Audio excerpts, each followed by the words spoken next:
बहुत समय पहले की बात है। एक जंगल में एक शेर रहा करता था। वह एक निर्दय शेर था।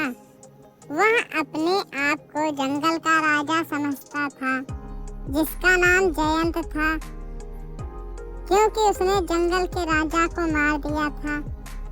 एक दिन की बात है, जब जंगल के राजा वीरू शेर को अपने साथ लेकर जंगल भ्रमण के लिए जाता है, तभी वह चलते चलते घने जंगल में पहुंच जाता है और एक स्थान पर खड़ा हो जाता है।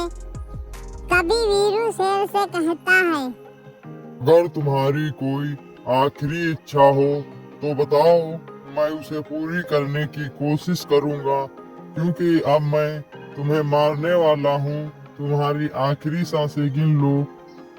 अभी पर वहाँ विश्वासघाती शेर जयंत के दो जुड़वा भेड़िए दोस्त आ रहे होते हैं। अभी जयंत जंगल के राजा वीरू शेर से कहता है कि अपने पीछे देख लो, मेरे दो दोस्त आ रहे हैं जो तुम्हें हमेशा के लिए खत्म कर देंगे। जयंत, तुमने मेरे साथ विश्वासघात करके अच्छा नहीं किया। इसकी सजा तुम्हें जरूर मिलेगी। सजा तो तुम मुझे तब दे पाओगे जब तुम जीवित बचोगे।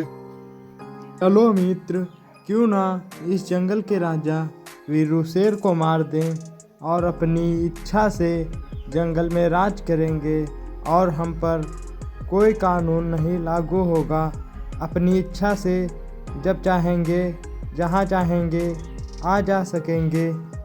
तुम ठीक कहते हो।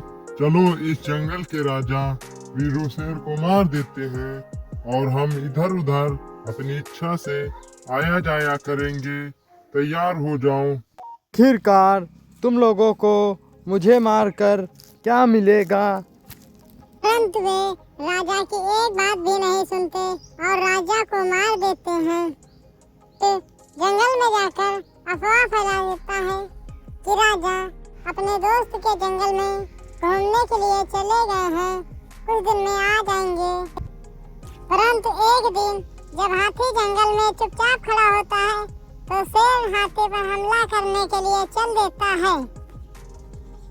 तो वह हाथी को नहीं पकड़ पाता है और हाथी को पता चल जाता है सारी सच्चाई का।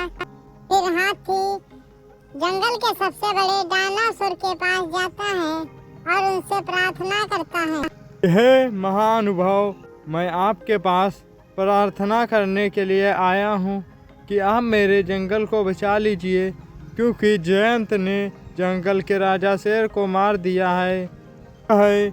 तुम चिंता मत करो, मैं जा रहा हूँ उस जंगल के निर्दय शासक जयंत को मारने। ने जंगल के सबसे अच्छे वीरू का अंत कर दिया है। फिर जंगल का सबसे बड़ा डायनासोर जयंत को मारने के लिए चल देता है, परंतु जयंत जंगल के सबसे बड़े डायनासोर को अपनी तरफ आते देख डर के पहले ही भाग जाता है, जंगल छोड़ देता है।